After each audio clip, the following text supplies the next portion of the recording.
hablamos siempre de bonos porque los bonos son como un ejemplo muy amplio de lo que sería un pasivo de largo plazo. Tiene una fecha de vencimiento, tiene un monto principal, genera intereses durante el plazo, hay pagos periódicos, ¿verdad? De intereses. Entonces, cuando vamos a trabajar con el bono, trabajaríamos con el pasivo más complejo o el que tiene la mayor cantidad de las características que podría tener cualquier pasivo de largo plazo. Además, puede tener prima o descuento y eso lo hace un ejemplo ideal para, de manera didáctica, enseñar con un solo ejemplo cualquier posibilidad que podría tener cualquier otro pasivo de largo plazo. No porque sea el único pasivo de largo plazo, sino porque tiene todas esas características. Si hablamos de pasivos, tenemos que hablar forzosamente de lo que significa el valor del dinero en el tiempo, ¿verdad? Tenemos que hablar de tasas de interés, de valor futuro, valor presente, el valor futuro de una serie de pagos o el valor presente de una serie de pagos. Esas que tienen ahí son las fórmulas que nosotros utilizamos, ya ustedes las conocen, ¿verdad? El valor futuro es igual al valor presente multiplicado por 1 más i, que es la tasa de interés, elevado a la n. Esta es la fórmula básica de un valor futuro. Si yo la despejo, ¿verdad? Si más bien quiero saber cuál es el valor presente, pues intercambio. Paso este a dividir, ¿verdad? Paso este a dividir, esta parte de 1 más i a la n, véanlo aquí, ¿verdad? Lo pasé a dividir y ya obtengo el valor presente. Y además podemos tener, no solamente, porque este es un pago único, ¿verdad? Un pago único hecho hoy o en el futuro, mientras que puede ser que más bien lo que yo quiera tener es una anualidad, ¿verdad? Que se vayan haciendo pagos constantes y saber cuánto es el valor de eso en el futuro. O teniendo ya ese monto de pagos en el futuro, cuánto tendría que poner hoy, ¿verdad? Igual yo puedo averiguar cuál es el valor futuro de esa serie de pagos o cuál es el valor presente de esa serie de pagos. Y estas serían las fórmulas, ¿verdad? R sería el pago periódico. El valor presente es el que vamos a usar más continuamente, que sería 1 menos 1 más i, la tasa de interés, a la menos n. N sería el número de periodos. Recordar que i y n tienen que estar relacionados. Si i es anual, aquí tenemos que tener años en n, ¿verdad? Si i es mensual, la n tiene que ser mensual, ¿verdad? Eso tiene que estar de manera coherente. No podríamos tener una i anual y aquí tener 12 meses. ¿Ya? Tendríamos que tener la i mensual y entonces sí, los 12 meses y el pago tendría que ser mensual, ¿verdad? Todo eso tiene que coincidir para que la fórmula funcione. También tenemos en algunos casos pagos anticipados. Eso significa que en lugar de hacer un pago vencido al final del primer periodo, lo hacemos apenas inicia ese primer periodo. Y siempre hacemos un pago al inicio de cada periodo y no al final. Las fórmulas que tenemos aquí son pagos vencidos. Es decir, que si este R es anual, empieza el 1 de enero, pero el pago se hace al final de diciembre, ¿verdad? Son pagos vencidos. Mientras que con esta otra fórmula son pagos anticipados, lo que significa que si el periodo empieza en enero hasta diciembre, el pago se hace en enero. Bueno, entonces se usaría esta fórmula para los pagos anticipados. ¿Por qué usamos bonos? Bueno, porque los bonos tienen muchas propiedades y hay diferentes tipos de bonos. Hay bonos subordinados, hay bonos hipotecarios.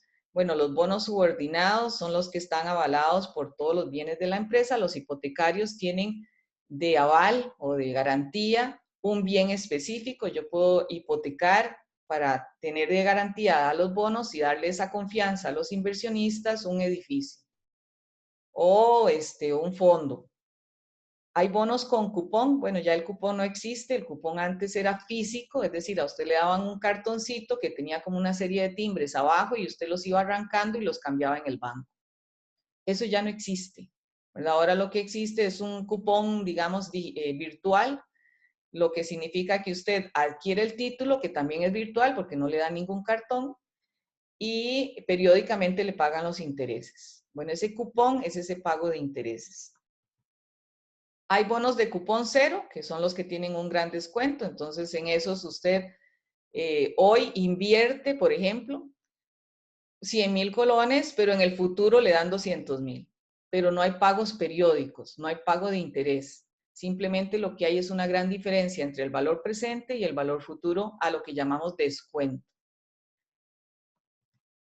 Hay bonos redimibles, lo que significa que pueden ser pagados antes de la fecha de vencimiento. Hay bonos convertibles, que significa que los bonos en una fecha del futuro pueden convertirse a acciones si así lo quiere el inversionista. Y hay bonos seriados que son como, yo digo que como hermanos, ¿verdad? Todos son iguales, son de la misma familia, tienen las mismas características, es decir, vienen de la misma empresa, pagan el mismo interés, se capitalizan en los mismos periodos, pero tienen fechas de vencimiento diferentes. Esa es la misma serie de bonos, pero tienen fechas de vencimiento diferentes.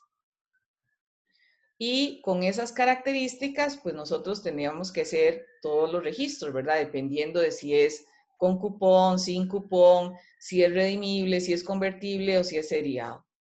Estas otras dos no, porque esto se refiere a la garantía, ¿verdad? ¿Qué es lo que garantiza el pago de los bonos? Si lo garantizan todos los bienes de la empresa o si lo garantiza un activo en específico. Lo demás, ¿verdad? Lo demás sí se refiere a cómo se paga, si se paga periódicamente el interés, si no va a haber interés, si se pueden redimir en una fecha anterior a la fecha de vencimiento, si se pueden convertir en acciones comunes o preferentes y si pertenecen a una serie, o sea que todos son iguales pero con fechas de vencimiento diferentes. Cuando usted como inversionista adquiere un bono, lo que le dan de retribución es el interés periódicamente. Esa tasa de interés es como decir el precio del bono, como el beneficio que obtiene el bono. Y esas tasas de interés están sujetas al riesgo que tenga la compañía, al riesgo de la actividad que ejecuta, al riesgo y el tiempo, si es de largo plazo o de corto plazo, de la inversión, etc. Es el rendimiento que va a tener esa inversión. Para la persona que emite el bono, ¿verdad? Para el que va a recibir el dinero de los inversionistas, ese bono es un pasivo de largo plazo, porque el bono suele hacerse a 15, 20, 30 o 5 años. Es un pasivo de largo plazo. Para el inversionista sería una inversión de largo plazo. El inversionista es el que aporta el dinero, el deudor es el que recibe el dinero y posteriormente se compromete a pagar. Y además de pagar ese monto que le prestaron, pues tendría que pagar esta tasa de interés. Esa tasa de interés se fija según las condiciones del mercado. Yo no podría decir, bueno, yo quiero pagar una tasa del 1, porque eso no vendería los bonos, ¿verdad? Es lo que le pasa a Costa Rica ahora. Costa Rica no puede colocar sus bonos a nivel internacional a una tasa que él quiera, es la tasa que el mercado le da. Y esa tasa está en función de el riesgo que corre el país de no poder pagar su deuda externa, ¿verdad? Y entonces por eso aumenta. Cuando se dan estas, ¿verdad? Esta forma de que no ha podido pasar la ley del empleo público y de que entonces empiezan a aumentarnos la tasa, porque lo que significa es que el país no tiene unas finanzas ordenadas y que muy probablemente en el futuro pues no vaya a poder pagar los intereses a los inversionistas que compran sus bonos. Y entonces la tasa va subiendo, ¿verdad? Si el país es muy estable, si tiene unas finanzas sanas, si no tiene problemas políticos ni económicos, pues entonces la tasa empieza a bajar. Y esas calificaciones de las tasas pues son a nivel internacional. Lo mismo sucede con las tasas nacionales, ¿verdad? Las tasas nacionales dependen de la empresa, de la seguridad de que vaya a pagar, de la constancia del pago de interés, del plazo, etc. Sin embargo, como el bono se emite a largo plazo, yo no puedo determinar cuál va a ser la tasa que se va a obtener en el futuro, ¿verdad? No puedo saber eso.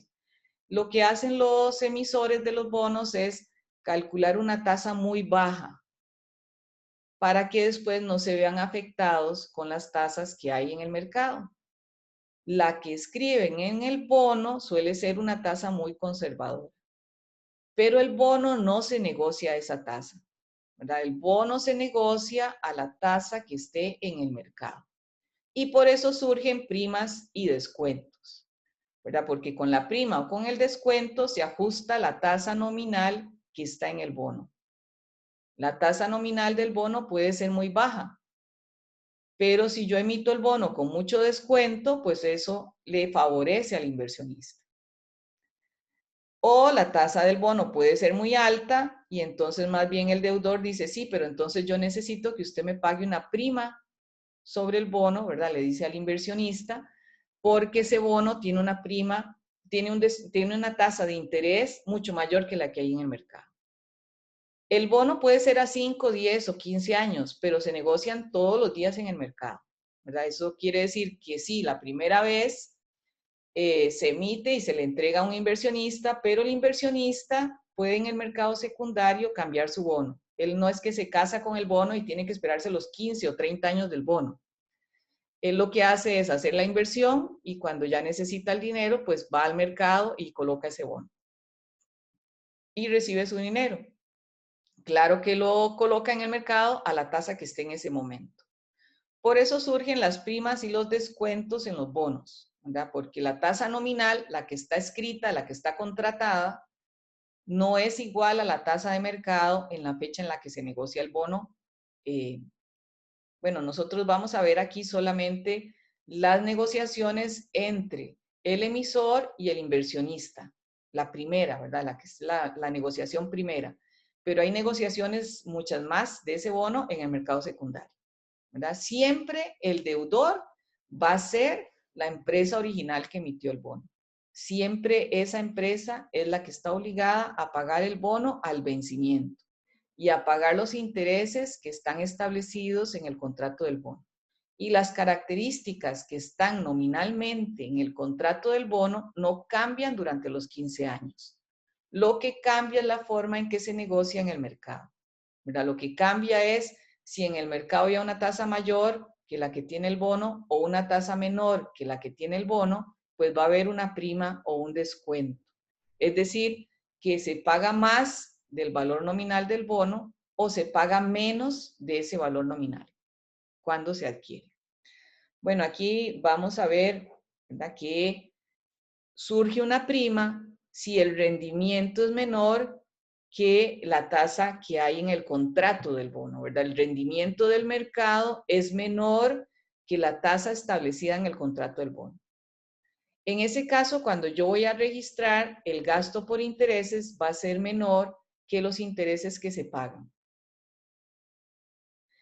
Si yo emito el bono a la par, es decir, si el valor nominal es 100 y yo lo logro colocar a 100 en el mercado, es porque su rendimiento es igual al rendimiento que se está ofreciendo en el mercado para ese tipo de títulos, con ese mismo nivel de riesgo, ¿verdad? Eso hace que no haya ni prima ni descuento, sino que el bono se negocie exactamente a su valor nominal. Así, cuando yo registro el gasto por intereses, va a ser igual que lo que pago en efectivo por esos intereses. Y la otra situación que puede existir es que más bien haya un descuento, que es cuando el valor, el rendimiento que está ofreciendo el mercado es mayor que lo que está en el contrato del bono, ¿verdad? Que es lo mayor que lo que el bono está comprometido a pagar periódicamente. En ese caso, cada vez que se van a registrar de parte del deudor el gasto por intereses, ese gasto va a ser mayor que el efectivo que sale para pagar los intereses. ¿Por qué? Porque una parte ya va a ser pagada al final, ¿verdad? El bono es de 100,000 colones, pero se negoció 80, sin embargo, al final se van a pagar los 100,000, esos 20,000 compensan ese gasto por interés, ¿verdad? Que no se está pagando ahora, sino que se va a pagar al final. En los libros, el bono entonces va a tener un valor nominal, que es el que está escrito en el bono, y puede ser que tenga una prima o un descuento, ¿verdad? Si tiene prima, pues se lo agregamos al valor nominal. Si tiene descuento, más bien se lo restamos. Y trabajamos con tablas de amortización. Siempre trabajamos con interés efectivo porque así lo pide la norma. Ustedes ahí en el libro tienen una explicación amplia de lo que era interés en línea recta, pero eso ya no se usa, ¿verdad? Ahora la norma exige que sea por interés efectivo.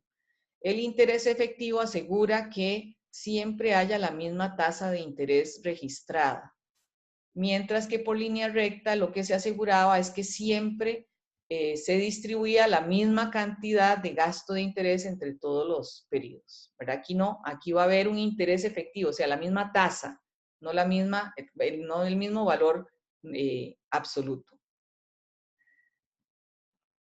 Cuando nosotros hacemos un registro, ¿verdad? Cualquiera, tenemos que tener el valor nominal de los bonos, lo que se va a pagar al final, ¿verdad? Lo que está contratado, que se va a pagar al final del bono. Ese es el valor futuro. Tendríamos una tasa nominal, que es la que está escrita en el bono, y una tasa efectiva, que es la que está en el mercado en el momento en que se transa, ¿verdad? Se transa se va a hacer el traspaso del bono del deudor al inversionista.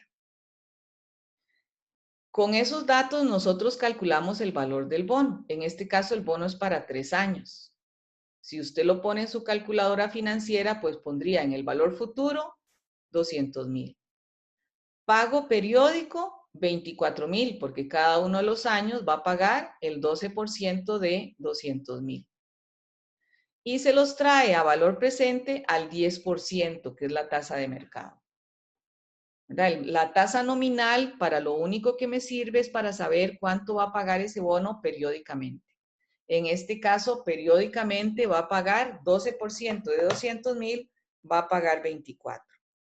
Si usted pone en su calculadora financiera 3 en N, ¿verdad? O en su hoja de Excel también.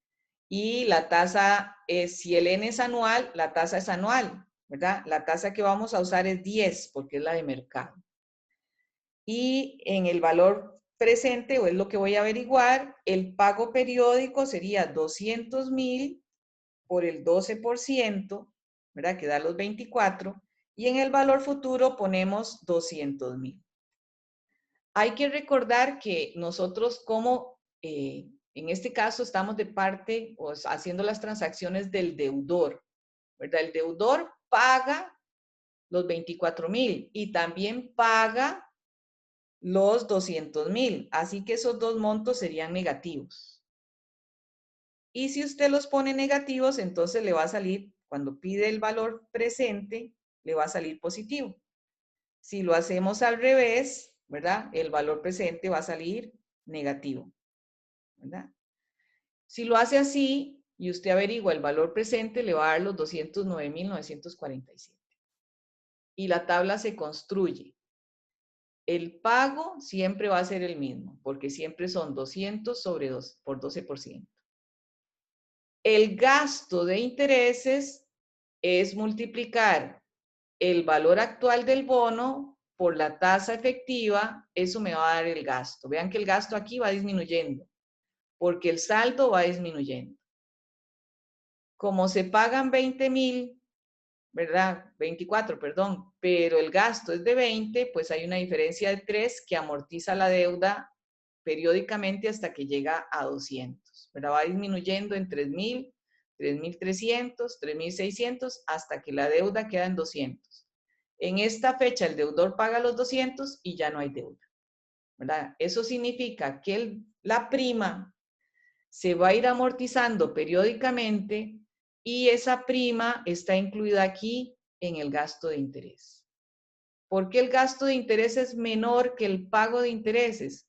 Porque el cliente tuvo que pagar, el inversionista, un poquito más por un bono que valía 200, pagó 209 y eso disminuye entonces el interés, ¿verdad?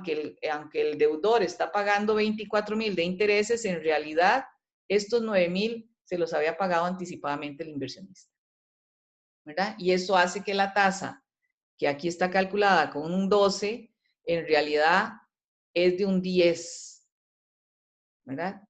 Eso ajusta la tasa a un 10. Las condiciones del bono no han cambiado. Cualquier inversionista que compre el bono es de 200,000 colones al 12%. Lo que va a cambiar según la fecha en la que se transe en el mercado es la tasa de interés efectiva, ¿verdad? Eso es lo que va a hacer que haya prima o que haya descuento. Yo les aconsejo que no usen números negativos en la tabla de amortización. No usen números negativos, simplemente restan. Si el pago es mayor a los intereses, pues restan el pago de los intereses. Si el interés es mayor, entonces restan los intereses del pago. Y esto lo dejan positivo. Usted sabe que tiene que irlo restando porque aquí tiene 209,000 de valor actual y tiene que llegar a 200. Bueno, tiene que ir disminuyendo ese valor. Caso contrario con el descuento. En el descuento el valor nominal es de 100, el valor actual les va a quedar inferior y más bien tienen que ir sumando la amortización para poder llegar a ese valor nominal. De aquí es un bono con descuento, son 100,000 al 12%, vean que la tasa efectiva es mayor que el valor nominal, quiere decir que el deudor le va a vender más barato el bono al inversionista para así compensar esta diferencia en las tasas, porque si no el inversionista no le va a comprar el bono. Va a decir, no, prefiero comprar cualquier otra cosa en el mercado porque me va a pagar un 15 y el bono apenas me paga un 12. Bueno, el deudor entonces baja el precio de su bono y con eso compensa, ¿verdad? Compensa el valor para que así ese bono pues quede al 15% como está la tasa de mercado en ese momento. Vean que entonces lo que hace es que si 93,150 por el 15% me da un gasto de interés mayor. Que el pago siempre va a ser 100,000 al 12%. ¿Verdad? El pago siempre va a ser igual. Esa diferencia entre el pago y los intereses es lo que llamamos amortización, que se suma cuando hay descuento y que se resta cuando hay prima, ¿verdad? Porque siempre tiene que terminar la tabla de amortización con el valor nominal del bono.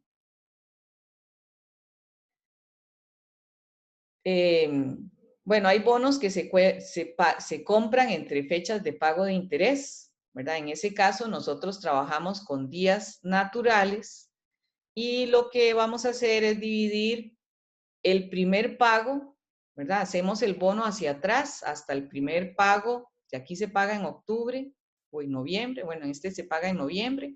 Entonces, los pagos del bono serían así, ¿verdad? Normales. A cada 30 de noviembre habría un pago del bono. Bueno, pues resulta que las personas no se esperan hasta que el bono esté en su fecha de pago para hacer la transacción, ¿verdad? Puede ser cualquier día de cualquier mes. Entonces, si es así, nosotros tendríamos que separar esta fecha, ya que fue lo que hicimos, ¿verdad? Separamos esta fecha entre la fecha anterior y la compra. Si hay un cierre fiscal, bueno, entonces incluimos el cierre fiscal y después hasta la siguiente fecha, ¿verdad? Y distribuimos esto por días, ¿verdad? Esto que está aquí lo vamos a distribuir por días, que van naturales del 30 del 11 al 30 del 4 y naturales del 30 del 4 al 30 del 9. Y luego a 360, ¿verdad? Porque aquí hay un año, de aquí a aquí hay un año. Entonces la diferencia de estos dos con 360 es lo que pondríamos aquí. Esto es una distribución proporcional de estos montos, ¿verdad? Aquí hay 360 días. Bueno, digan ustedes que la primera fecha son 180 días, ¿verdad? Del 30 del 11 al 34, digamos que sean 180 días. Bueno, le va a tocar la mitad de lo que hay en este renglón. Y a la otra, pues los otros 180 días. O si hay 90, pues le va a tocar 90 de 360 días que hay aquí. Eso es para los pagos entre fechas de interés, ¿verdad? Porque no es cierto que los bonos se negocian exactamente en la fecha en que pagan intereses. Las fechas de compra, pues son según las necesidades de la empresa. Puede ser cualquier día. El método de línea recta consiste en dividir esta prima o descuento de manera uniforme a través de todos los pedidos, pero esa no la permite la NIF, ¿verdad? En la NIF solicita que se use tasa efectiva como lo vimos ahora. Los bonos también pueden ser vendidos con algunas otras características, por ejemplo, las características de conversión. Se pueden convertir en acciones comunes o se pueden convertir en estos papelitos que son derechos de comprar acciones comunes. O se pueden convertir en acciones preferentes también, ¿verdad? Entonces, esos instrumentos financieros de bonos se convierten en un instrumento mixto, digamos, porque tiene una parte de pasivo y una parte de patrimonio. Eso lo regula la NIC 32, ¿verdad? Esos son instrumentos financieros en presentación.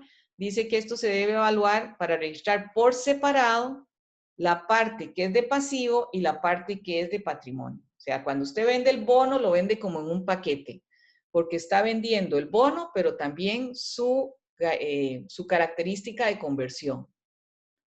Y la norma entonces dice que esas dos cosas hay que ponerlas por separado, ¿verdad? Cuando usted emite un bono con estas características es para atraer más inversionistas, porque los inversionistas pueden estar interesados, sí, en el bono, pero también quieren comprar acciones.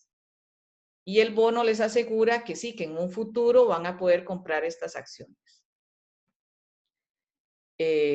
Por lo tanto, hay que hacer la separación, ¿verdad?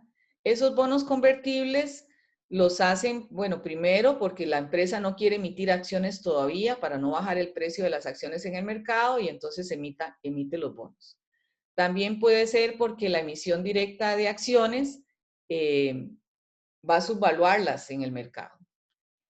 Y en algunos casos es simplemente una estrategia de penetración de mercados, ¿verdad? De segmentos, porque no son los inversionistas que emiten en bonos, que es un pago fijo, que es más seguro, que está garantizado, son diferentes a los inversionistas que invierten en acciones, que es un pago variable, que está sujeto a las utilidades, etc. Entonces, en algunos casos, el inversionista va a preferir comprar, bueno, sí, está acostumbrado a los bonos y tal vez después se familiariza con las acciones a través de estos bonos convertibles. Además, es más fácil y con menos costos la venta de bonos que la de acciones. Bueno, en estos casos que haya bonos convertibles a acciones, ¿verdad? Que son instrumentos financieros no derivados, lo que vamos a hacer es primero calcular cuál es el valor de los bonos. Y el resto se lo dejamos a las acciones, ¿verdad? Una vez que tenemos, digamos, se pagaron 100,000 colones, bueno, calculamos cuál es el valor presente de los bonos, nos dio 80. Quiere decir que 20,000 corresponden a esa parte patrimonial, ¿verdad? Esa parte patrimonial que serían las garantías accionarias o el derecho de conversión. Cuando los bonos se emiten con garantías desprendibles, ¿verdad? Eso significa que el bono lleva además estos papelitos de acciones, ¿verdad? Hay que separar esto, ¿verdad? Es un bono con garantías accionarias y hay que separar la parte del bono, que sería el valor presente de todos los pagos futuros que ese bono comprende, que pueden ser el principal y los intereses. Y también la parte que corresponde a las garantías, ¿verdad? Entonces, aquí hay un bono, hay 20 bonos al 102%, cada bono es de 100,000, paga una tasa de interés del 6% semestral y se convierte en 40 acciones con valor de 200. Bueno, este derecho de conversión va a ser en el futuro, ¿verdad? Si no tuviera este derecho de conversión, los bonos no se hubieran negociado al 6, se hubieran negociado al 7,5, ¿verdad? Sin la opción de conversión. Así que yo lo que hago es traerme los bonos a este valor para saber cuál es su valor presente. Ahí tienen los ejemplos en el libro, ¿verdad? Nosotros vamos a hacer ejercicios. Siempre se les recomienda que ustedes vuelvan a hacer los ejercicios que están en el libro, todos los ejemplos, y que recalculen, ¿verdad? Que recalculen. Si tienen dudas, pues eso lo veríamos en consulta. Este bono convertible tiene su propio valor, ¿verdad? Su valor presente se calcula como lo vimos ahora. Hay que ver, tiene un vencimiento, un pago de intereses semestral, así que las tasas hay que convertirlas, ¿verdad? Las tasas son semestrales, entonces hay que hacer semestres, ¿verdad? El tiempo se multiplica por 2 y la tasa se divide entre 2. Tanto la nominal como la efectiva. Quiere decir que va a ser pagos de 6,000 porque es el 3% de 200,000. Atraídos a valor presente a 375 durante 6 semestres da 192, pero el paquete completo valía 204. ¿Ven? Entonces la diferencia entre 204 y 192 es lo que vale ese derecho de conversión. Los bonos convertibles, cuando se convierten, podemos registrarlo al valor, esas acciones, ¿verdad? Ya cuando ya el bono se va a cambiar por acciones. Esas acciones pueden tener el valor del bono, ¿verdad? El valor en libros de los bonos, o podrían ser al valor de mercado de las acciones en el momento en que se hace la conversión. Si se hacen al valor de mercado de las acciones, tendríamos una pérdida, porque el valor de bono viene con un valor en libros y el valor de mercado va a ser diferente. Entonces ahí registraríamos una pérdida. En el caso del valor de libros, ¿verdad? Nosotros traemos el bono con su valor en libros, ¿verdad? Su prima, su descuento, etcétera. Y esos valores, ese mismo que está registrado en libros, los vamos a cambiar por el valor de las acciones. Bueno, ahí puede haber una diferencia con el valor nominal de las acciones. En ese caso, si hay alguna diferencia, se tendría que registrar a utilidades retenidas. Bueno, ahí tienen los ejercicios que tienen en el libro, como en este caso, ¿verdad? Aquí estoy quitando el bono. Ese bono tenía un descuento, entonces quito el bono. Este es el valor en libro del bono, 200 menos 2,840, y eso lo cambio por acciones, ¿verdad? Eso lo cambio por las acciones. Si fuera el valor de mercado, ¿verdad? Igual, cierro el bono, vean que aquí estoy cerrando los 200,000 del bono por pagar, cierro el descuento y ahí tendría una pérdida por esa conversión de los bonos.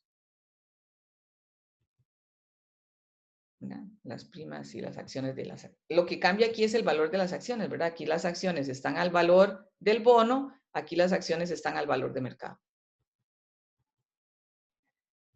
La conversión inducida es cuando la empresa le dice a la persona, bueno, usted, si cambian en una fecha tal, le doy 20 acciones, pero si lo cambia hoy, le doy 40. Eso es una conversión inducida, ¿verdad? Hay unas condiciones en el futuro, pero si usted lo cambia hoy, le está mejorando esas condiciones.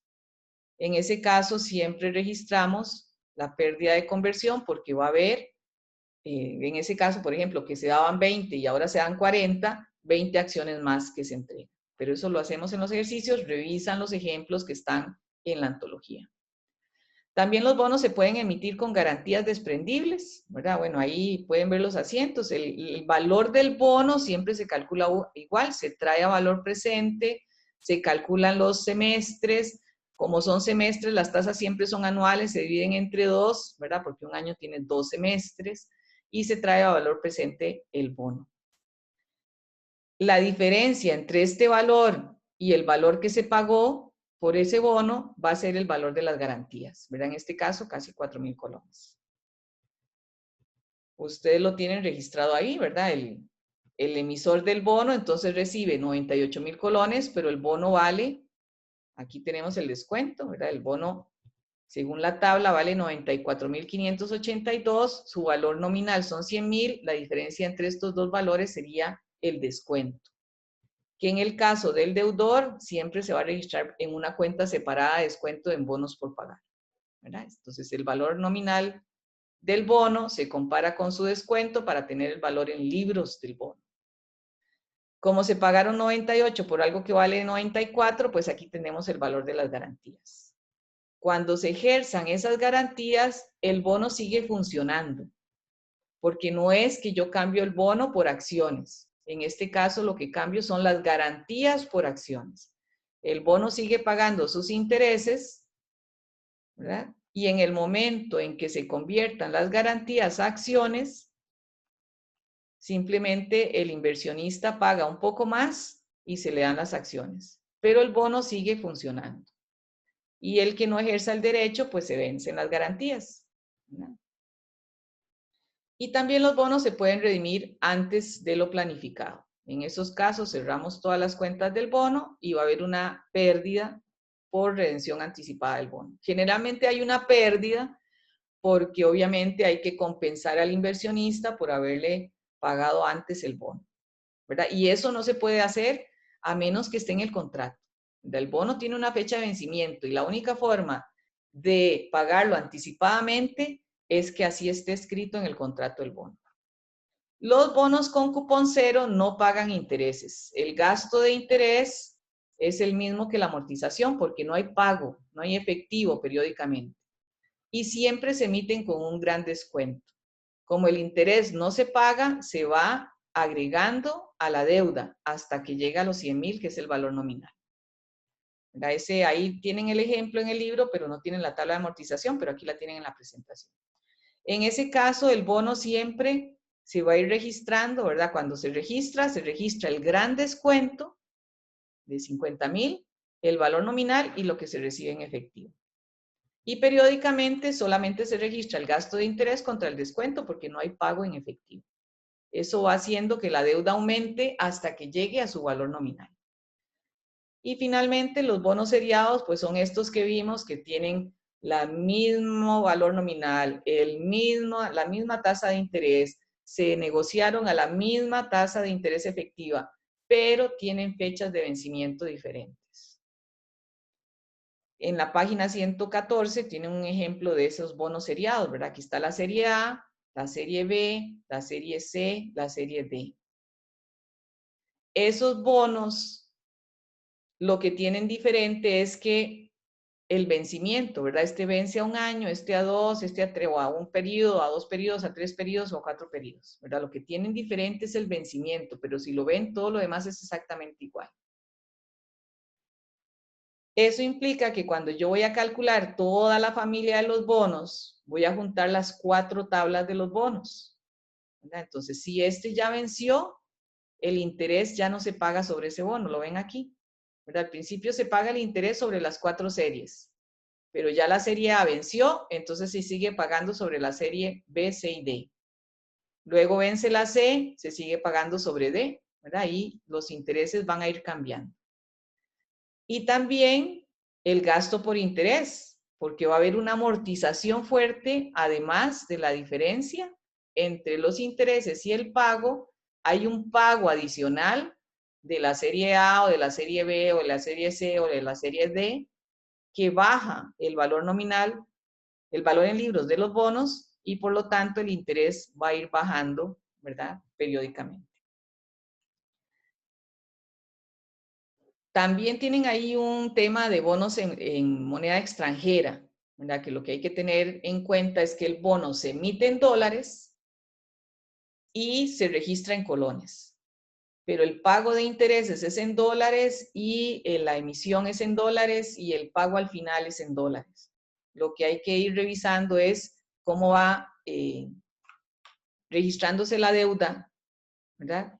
Periódicamente en dólares, la tabla se hace en dólares, los tipos de cambio se van registrando tanto en la fecha de pago de intereses como en las fechas de cierre. Y en la fecha de cierre, adicionalmente, hacemos una actualización de la deuda, ¿verdad? Que es este asiento que está aquí. Hacer una actualización de la deuda significa que yo voy a registrar, sí, mi deuda en colones, pero en la fecha del cierre tengo que dejarla con el tipo de cambio que aplica para ese cierre, ¿verdad? Según los datos que hay en la tabla. Y eso puede ser que aumente o que disminuya mi cuenta en dólares. Perdón, mi cuenta en dólares permanece, pero mi cuenta en colones puede aumentar o disminuir, ¿verdad? Esos son los asientos de un bono, ¿verdad? La emisión del bono, el pago de intereses, en la fecha de cierre se hace la actualización de la deuda si es en una moneda extranjera para que coincida con el tipo de cambio que hay en esa fecha y periódicamente pues se van registrando estas pérdidas o ganancias por diferencial cambiario, ¿verdad? Que es la diferencia de la deuda en esa moneda extranjera a como la llevo registrada en libros.